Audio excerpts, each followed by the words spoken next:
오늘 말씀 보도록 하겠습니다. 잠언 16장 1절에서 9절입니다. 마음의 경영은 사람에게 있어도 말의 응답은 여호와께로부터 나오느니라.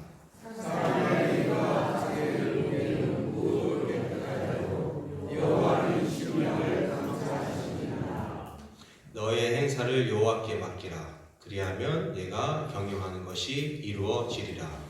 여호와께서 온갖 것을 그 주인에 적당하게 지으셨나니 악인도 악한 날에 적당하게 하셨느니라.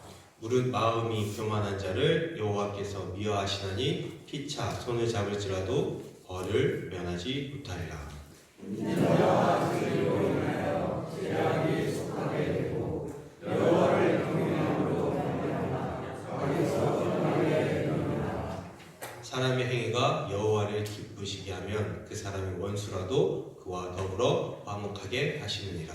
적은 소리에 우리를 경하면 많은 소리 우리를 경하는 것보다 다 같이 읽겠습니다. 사람이 마음으로 자기의 길을 계획할지라도 그의 걸음을 인도하시는 이는 여호와시니라. 아멘. 네, 이 시간은 진리의 훈수라는 제목으로 설교를 해주실 텐데 원로 목사님이 나오실 때 할렐루야 환영해 주시기 바랍니다.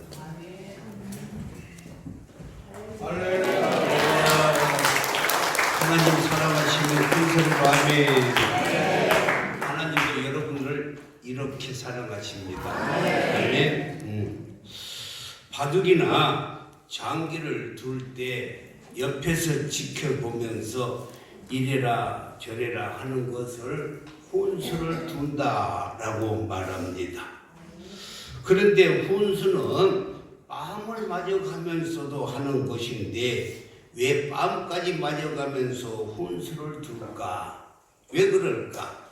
뒤에서 보면은 분명히 살아갈 길이 있고 이길 수 있는 길이 있는데도 그것을 보지 못하고 있기 때문에 답답하고 안타까워서 뺨을 맞아가면서까지 훈수를 하는 것입니다.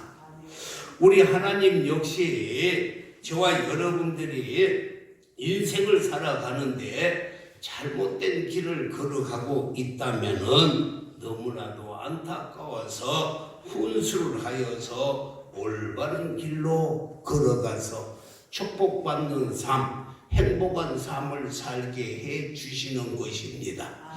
그래서 우리의 삶 속에서 하나님의 훈수가 없다면 그것은 사생자요 하나님의 자녀가 아니라는 것입니다. 직장에 다니는 청년이 4호선 마지막 전철을 타고 가는데 옆에 있는 아저씨가 술에 취해서 코를 골고 있다가 갑자기 잠에서 깨더니 이봐 청년, 이 전철 기름으로 가는 거지 하고 물었어요. 이때 이 당황한 청년이 아니에요, 전철은요 전기로 가는데요 하고 이렇게 대답을 하니까 에이씨 하더니 후다닥 내려가 버린 거예요. 그런데 한참을 지나다 보니 안내 방송이 나오는데 다음 역은 기름입니다, 다음 역은 기름입니다 라고 안내를 하는 것입니다. 아차 싶어서 생각해 보니 마지막 열차인데 그 아저씨가 술에 잔뜩 취해서 어떻게 되었을까 생각하고 하니 내가 훈수를 잘못 떴구나 라고 생각을 하고 후회를 했다는 것입니다. 사랑하는 성도 여러분, 잠언 14장 12절 말씀을 보면은 어떤 길은 사람이 보기에 바르나 필경은 사망의 길이니라 라고 이렇게 말했어요. 오늘도 얼마나 많은 사람들이 구원의 길, 생명의 길을 예면하고 파멸의 길을 향해서 다름질치고 있는지 밖에 있는 모든 사람들은 지금 파멸의 길을 걸어가고 있어요. 사랑하는 성도 여러분, 하나님께서 독생자 예수 그리스도를 이 땅에 보내신 이유가 우리 모두가 영원히 멸망하지 않는 영생의 길을 갈 수 있도록 진리의 훈수를 주기 위해서 예수 그리스도가 이 땅에 오셨다는 것입니다. 그래서 요한복음 14장 6절 말씀에도 보면은 예수께서 이르시되 내가 곧 길이요 진리요 생명이니 나로 받지 않고는 아버지께 올 자가 없다라고 말씀을 했어요. 사도행전 4장 12절 말씀에서도 다른 이로서는 구원받을 수 없나니 천하 사람 중에 구원받을 만한 다른 이름을 우리에게 주신 일이 없다고 분명히 말씀을 했습니다. 그렇습니다. 그러니까 공자도 맹자도 석가모니도 모함면시나 그 어떤 이름도 우리를 구원할 수가 없어요. 단 하나 원래 예수님만이 우리를 구원해 주시는 거예요. 믿으시면 아멘. 자동차에 이 내비게이션에다가 자기가 가고 싶은 목적지를 딱 입력해 놓으면은 가장 빠른 길로 인도해 줘요. 이 음성 안내까지 부착이 되어서 30km 앞에 스쿨존 어린이 보호구역입니다. 50m 앞에서 우회전을 하시고 우회전을 하면 바로 방지턱이 있습니다. 속도를 줄이세요 하는 이 안내가 나오면 속도를 줄이는 이 측정하는 안내판이 딱 안내를 해줘요. 이렇게 내비게이션은 우리가 가고자 하는 목적지까지 잘 인도해 줍니다. 그런데 우리 인생에는 이런 내비게이션보다도 더 정확하게 인도해 주는 분이 저 위에서 이 땅을 내려다 보시면서 우리의 갈 길을 훈수해 주시고 지적해 주시고 안내해 주시면서 우리를 이 축복의 길로 행복의 길로 천국의 길로 인도하여 주시는 줄 믿습니다. 사랑하는 성도 여러분, 여호와 하나님의 훈수를 들으면서 우리 인생을 사는 삶, 우리의 신앙생활을 하는 사람은 정말 복된 사람이고 지혜로운 사람이라고 말할 수가 있어요. 그래서 오늘 본문에서는 어떻게 하면 우리 인생의 경영을 잘 할 수 있는가를 잘 가르쳐 주고 있는데, 오늘 잠언 16장 1절과 9절에서 대표적으로 가르쳐 주고 있습니다. 우리 함께 읽어보겠습니다. 시작. 마음에 사람에게 있어도 말의 응답은 여호와께로부터 나옵니다. 사람이 마음으로 자기 일을 계획하여도 그 것을 인도하시는 여호와시니라. 할렐루야. 이 두 구절 말씀의 핵심은 계획은 사람이 세우지만은 결정과 인도와 성취는 여호와 하나님께서 하신다는 거예요. 그러니까 여러분의 삶을 책임져 주실 분은 오직 여호와 하나님 한 분이심을 믿습니다. 이걸 다른 말로 표현을 한다면 모사는 사람에게 달려 있어도 성사는 하나님께 달려 있다. 우리가 계획하고 생각하고 작정하는 모든 것은 사람이 하지만은 그것을 성사시키는 분이 하나님이세요. 그래서 우리는 하나님의 훈수를 잘 들어야 돼요. 할렐루야. 그뿐만이 아니라 중국의 제갈량은 이 말을 했어요. 진인사 대천명이라. 인간이 할 일을 다 하고 하늘의 도움을 기다려야 된다라는데, 우리가 할 일은 다 했지만은 이제 마지막으로 하나님의 하시는 일을 기대하고 기다려야 된다는 것입니다. 그러니까 하나님의 도움이 없이는 결코 아무것도 할 수가 없는 거예요. 전라북도 김제에 가면은 금산교회에 조덕삼 장로라는 분이 있었는데, 그는 금산교회는 교회를 이렇게 기역자로 지었어요. 기역자로.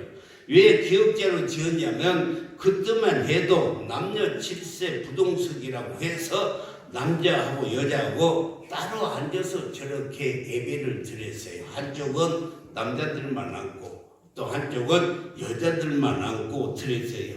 이 조덕삼 장로와 이 자액이란 모습의 이야기인데, 이 자액은 경남 남해에서 태어나서 6살 때 부모님을 잃고 먹을 것이 없어서 고향을 떠나서 떠돌이 생활을 하다가 전라북도 김제 금산의 조덕삼 집에서 머슴으로 살게 되었어요.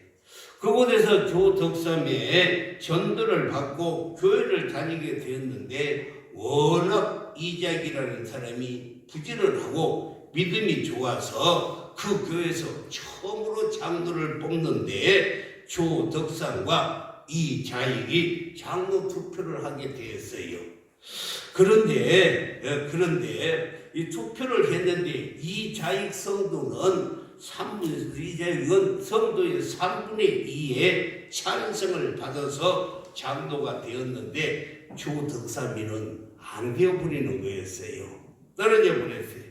이때 교인들이 어찌할 바를 모르고 조덕삼의 눈치만 보고 있을 때 조덕삼이 앞에 나가서 우리 금산교회 성도들은 참으로 훌륭한 일을 했습니다.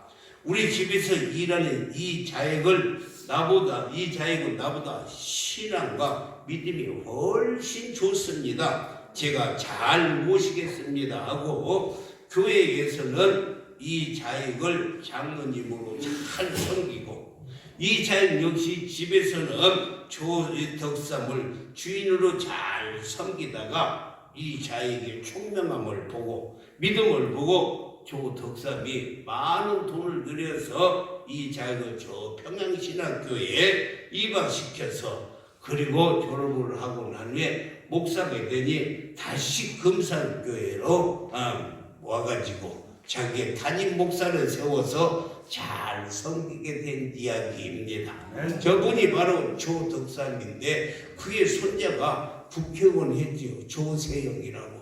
하나님 앞에서 좋은 일 하면 자녀들이 그렇게 축복받고 있어요. 그 후에 이자익 목사는 총회장을 3번이나 역임하는 훌륭한 목회자였어요.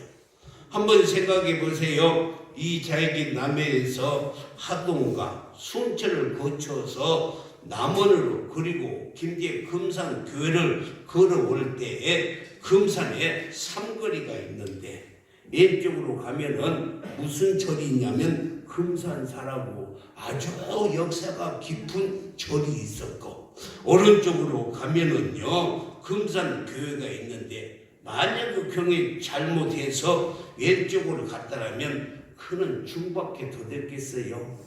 그렇지 않아요? 그런데 하나님의 훈수로 그의 걸음을 금산교회로 옮기게 하여서 훌륭한 목회자가 되는 것입니다. 그래서 사람이 마음으로 자기의 길을 계획할지라도 그 걸음을 인도하시는 분은 여호와 하나님이시라는 것입니다. 여러분의 삶에도 오늘까지 인도해 주신 분이 하나님을 믿으시면 큰 소리로 하면 그렇습니다. 형통이라는 것은 하나님의 은총과 인간의 준비가 만나는 자리가 바로 형통인 것입니다. 누구나 다 형통하기를 원합니다만 그러려면 2가지 요소가 필요한데, 첫 번째는 하나님께서 인간에게 복을 주시려고 해도 복을 받을 만한 믿음과 이 그릇이 준비되어 있지 아니하면 받을 수가 없어요. 하나님께서 축복을 주시려고 해도 축복의 그릇이 없으면 받을 수가 없어요. 네, 그뿐만이 아니라 인간이 아무리 노력하고 최선을 다한다고 해도 하나님의 도우심이 없으면 결국 밑빠진 독에 물붓기입니다. 사랑하는 성도 여러분, 우리가 걸어가는데 우리의 길이 되시고 진리가 되시고 그리고 생명이 되시는 하나님을 바라보고 정말 하나님과 같이 걷는 것이 중요하고 축복의 길이고 안전한 길인 줄 믿습니다. 네, 주님이 함께 하시는 인생이야말로 기쁘고 복된 길이 아닐 수가 없어요. 오늘 본문 1절과 9절 말씀을 보면은 인생의 걸음을 승리로 이끄는 마스터 키가 바로 오늘 1절과 9절 말씀이에요. 다시 한번 읽어보겠어요. 시작. 마음의 경영은 사람에게 있어도 말의 응답은 여호와께로부터 나오느니라. 사람이 마음으로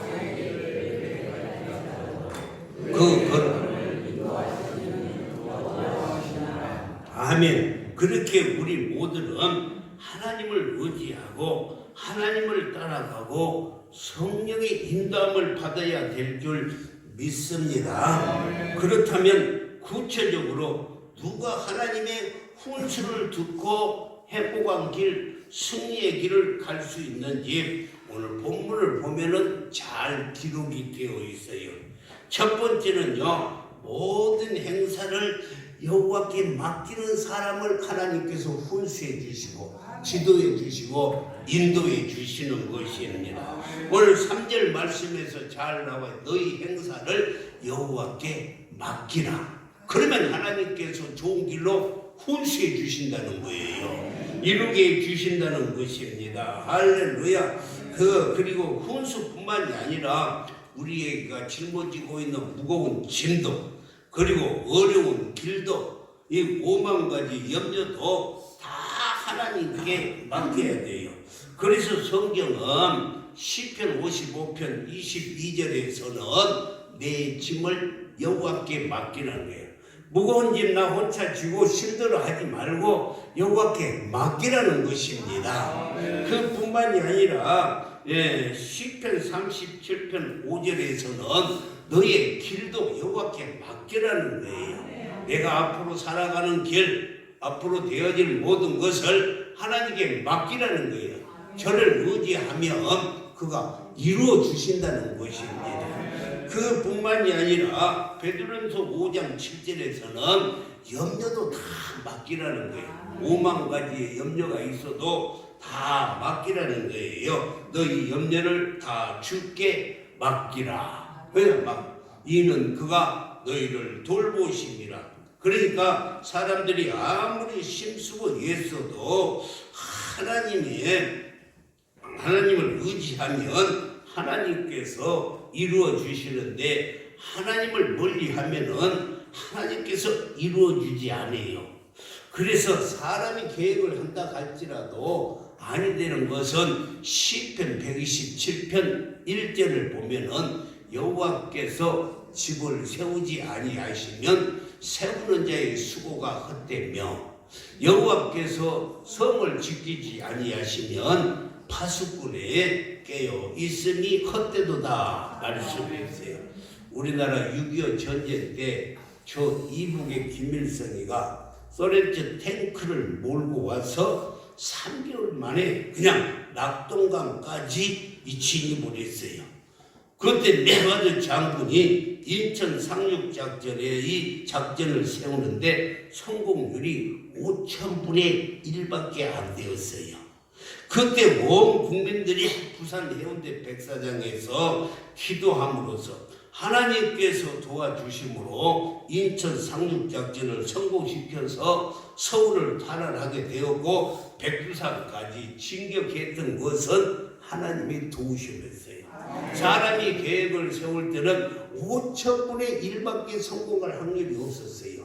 그런데 하나님이 개입하시고 도와주시고 훈수해 주시니까 인천 상륙작전을 성공시켜서 저 백두산까지 진격을 했다는 것입니다. 사랑하는 성도 여러분 옛날에 명랑이라는 연속극을 보신 분들은 잘 아실 거예요. 임진왜란 때 이순신 장군이 저 진도에 가면은 울돌목이라고 있는데 거기에서 12척의 배를 가지고 일본군의 배 133척을 물리치고 대성을 했잖아요. 그래서 진도에 가자면 입구에 가면은 그 저기가 전시관이 있어요. 전시가 있는데 그것을 본 아들이 아버지 어떻게 해서 울돌목 싸움에서 승리할 수 있었어요 하고 아들이 아버지에게 이렇게 마지막으로 이렇게 물을 때 그 아버지가 뭐라고 했냐면 나는 그 말에서 너무너무 은혜를 받았어요. 이순신 장군이 그 아들에게 하는 말이 다 천행이었다. 뭐라고요? 천행이었다. 이 천행이라는 말은 뭐냐면 하나님이 행하셨다라는 거예요. 그러니까 이 배 12척으로 133척이나 되는 일본군을 무찌르는 것도 하나님이 하셨다는 거예요. 할렐루야. 그래서 이순신 장군도 천행이었다라고 말했어요. 이 솔로몬은 이 말을 잠언 21장 31절에서 사울나를 위하여 마병을 예비하거니와 이김은 여호와께 있느니라. 하나님께서 개입하시고 하나님께서 훈수를 해주셔야만이 이기는 줄 믿습니다. 그렇습니다. 인간의 힘으로는 도저히 할 수 없지만 하나님께서 훈수를 하시면 모든 것이 다 해결돼요. 그러므로 우리 모든 행사나 무거운 짐이나 많은 염려나 어려운 길을 하나님께 맡기면 하나님께서 반드시 책임져 주셔요. 목욕탕에 가면 그런 말이 있어요. 기중품은 주인에게 맡기세요. 맡기지 않는 것은 책임지지 않습니다. 우리 하나님도 맡겨야만이 책임을 져주셔요. 맡기지 않는 것은 하나님이 책임지죠. 여기서 맡긴다는 말은 히브리어로 갈랄인데 굴려보낸다. 그냥 던져버린다는 거예요. 여러분 좀 무거운 짐이 있어서 손 한번 내봐요. 무거운 짐 한 손만 내나? 그냥 한 손만 내나? 무거운 짐을 여기다 올려요 지금. 예, 염려도 올려. 걱정도 올려. 이게 다 올렸어요? 올렸으면 이것을 갖다가 하나님께 던져버리는 거예요. 그러면 이제 우리 염려도 다 없어져. 네, 행사도 다 이루어져요. 길도 이루어질 줄 믿습니다. 그래서 우리가 염려 걱정이 오면 늘 손에 쥐고 그냥 돌 던듯이 던져버리면 하나님께서 받으시고 모든 문제를 해결시켜 주실 줄 믿습니다. 두 번째는 하나님께는 겸손한 자를 훈수해 주셔요. 할렐루야. 잠언 오늘 16장 5절에서 물은 마음이 교만한 자를 여호와께서 미워하시나니. 마음이 교만한 자, 그러니까 이는요 겸손한 자를 하나님이 축복해 주시는 거예요. 하나님께서는 교만한 자를 꺾으시고 겸손한 자에게는 언제나 은혜를 베풀어 주시는 하나님이. 그래서 베드로전서 5장 5절에서 하나님은 교만한 자를 대적하시되 겸손한 자에게 은혜를 주신다라고 이렇게 말씀했어요. 여러분 창세기 11장에 보면은 바벨론 사건을 보면 인간이 타락을 해가지고 이루어진 이 바벨론 사건을 보면은 하늘 꼭대기까지 쌓아서 자기들의 이름을 내고 온 주변에 흩어짐을 벌하자 했을 때 하나님을 대적한 그들을 하나님께서 흩으셨어요. 그리고 언어를 혼잡시켜서 멸망시켜 버렸습니다. 그때 그러지만 안 했으면 우리가 영어 배울 필요도 없고 일본말 배울 필요도 없고 하나님께서 그때 언어를 흩어버리셔가지고 미국말이 영어가 따로 있고 일본말이 따로 있고 프랑스말이 따로 있어요. 그때 흩어버리기 때문에 하나님께서 흩어버리셨어요. 그래서 잠언서에 보면 16장 18절에 보면은 교만은 패망의 선봉이요 그리고 그 많은 마음은 넘어짐의 앞잡이라 라고 이렇게 말씀을 했습니다. 늘 하나님 앞에서 겸손할 때 하나님께서 그를요 훈수해 주시고 은혜 주시고 축복해 주시길 믿습니다. 세 번째는요 하나님을 경외하는 자를 하나님께서 훈수해 주세요. 그리고 하나님께 순종하는 자를 훈수해 주시는 것입니다. 오늘 6절과 7절 말씀을 보면은 인자와 진리로 인하여 죄악이 속하게 되고 하나님을 경외함으로 말미암아서 악에서 떠나게 되느니라. 이렇게 말해서 7절에는 사람의 행위가 여호와를 기쁘시게 하면 그 사람이 원수라도 그와 더불어 화목하게 하신다고 말씀을 했습니다. 그러니까 우리는요 하나님을 경외하는 자가 돼야 돼. 하나님을 높이고 두려운 마음으로 섬기고 예배에 잘 참석하고 우리는 그래서요 기도하고 말씀 볼 때 하나님께서 훈수해 주셔요. 지적해 주셔요. 가르쳐 주실 줄 믿습니다. 시편 128편 1절과 2절 말씀에도 여호와를 경외하며 그 길을 걷는 자가 복이 있도다. 그리고 2절에서는 내가 손이 수고하는 데 먹을 것이라 내가 복되고 형통하리로다. 하나님 경외하면은요 복되고 형통하게 해주셔. 여러분이 손이 수고하는 대로 먹게 해주시는 것이 하나님을 경외하는 것입니다.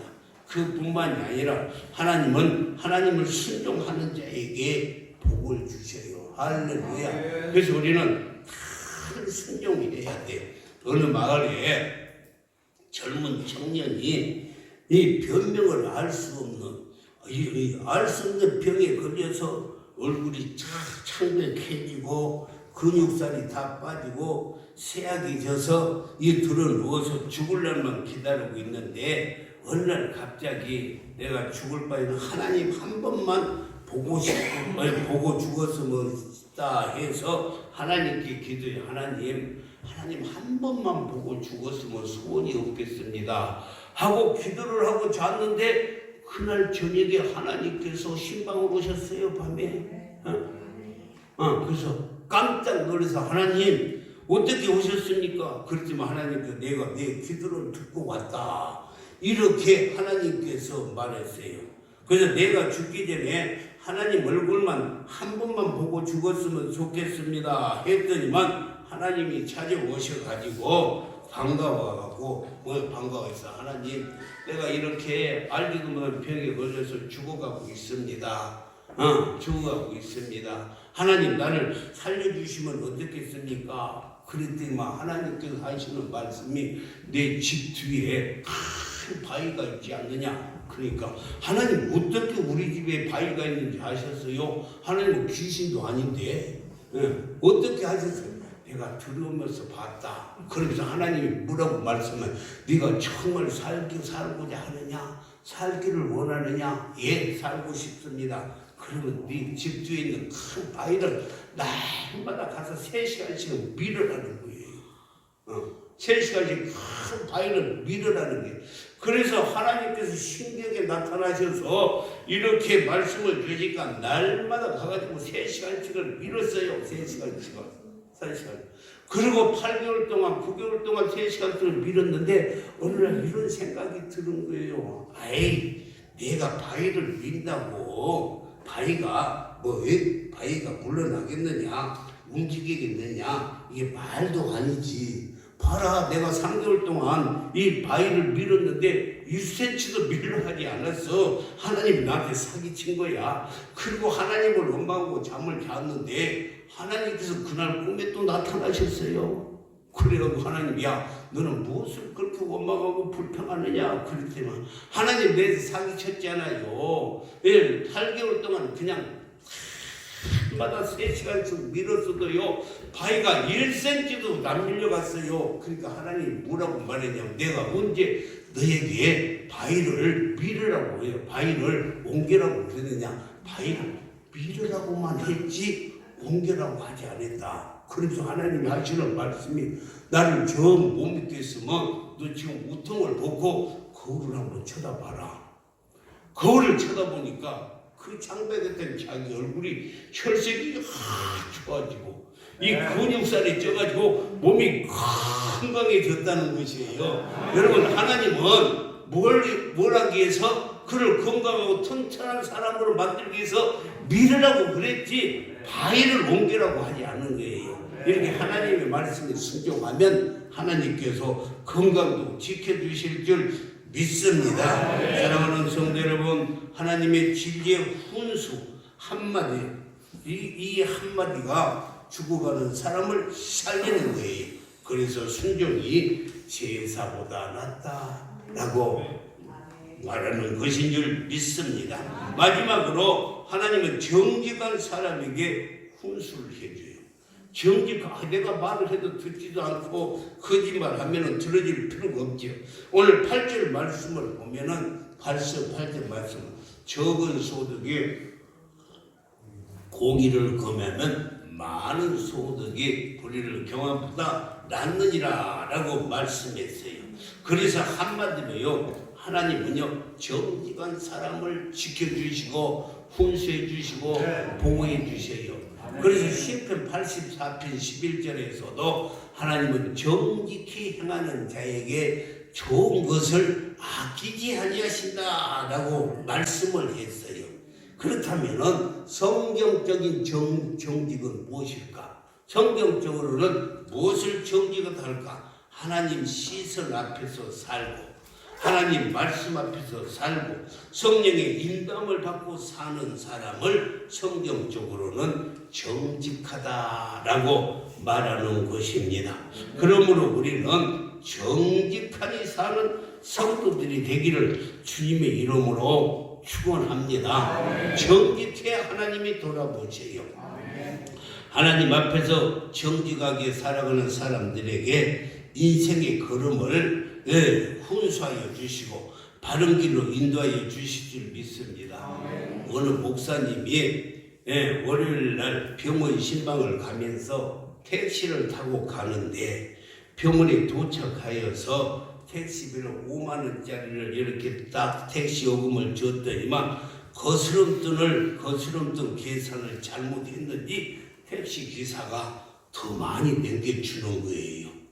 이때 생각하기를 하나님이 쓸 때가 있어서 주나보다 이렇게 생각을 하다가 양심이 허락치 않아서 기사님 택시 요금보다 거스름돈을 많이 주셨네요 했더니만 그가 하는 말이 목사님 내가 잘못 드린 것이 아닙니다. 사실은 어제 목사님 교회 가서 예배를 드렸는데 목사님이 정직하게 살아야 된다고 설교를 하셔서 목사님이 정말 정직한 분인가 한번 시험해 보려고 돈을 더 많이 드렸던 거죠. 시험해 보려고. 아차 하면 아주 적은 것 가지고 걸려 넘어갈 수 있어요. 우리는 그래서 하나님의 훈수를 통해서 깨닫는 귀중한 진리 한마디가 뭐라면요, 인생의 걸음이 걷는 자에게 있지 않고 뭐라고요? 인생의 걸음이 걷는 자에게 있지 않고 여호와 하나님께 있다는 거예요. 할렐루야. 우리 하나님께 있는 줄 믿습니다. 또 설사 그의 삶에 자신의 계획대로 되었다 할지라도 그건 어디까지나 하나님의 은혜인 것이지 자기가 열심이나 지혜가 있어서 되는 것이 아니라는 거예요. 아니라는 것입니다. 그래서 성경은 우리의 인생의 길을 겸손히 하나님께 맡길 것을 권면하는 것입니다. 할렐루야. 인생을 가장 지혜롭게 살았던 솔로몬이 오늘 잠언 16장을 솔로몬이 말하는 거예요. 가장 지혜롭게 살았던 솔로몬이 오늘 본문 말씀을 통해서 말하기를 마음의 평형은 사람에게 있어도 말의 응답은 여호와께로부터 나온다 라고 말하고 사람이 마음으로 자기의 길을 계획할지라도 그 걸음을 인도하시는 분이 하나님이시라 라고 지혜자 솔로몬이 이렇게 오늘 우리에게 말씀하시는 것입니다. 사랑하는 성도 여러분, 여러분의 인생 걸음을 하나님께서 언제나 선한 길, 복된 길, 승리의 길, 형통한 길로 훈수하여 주셔서 여러분들이 순종하고 형통하고 복받고 행복한 삶을 사시기를 주님의 이름으로 축복합니다. 기도하겠습니다. 하나님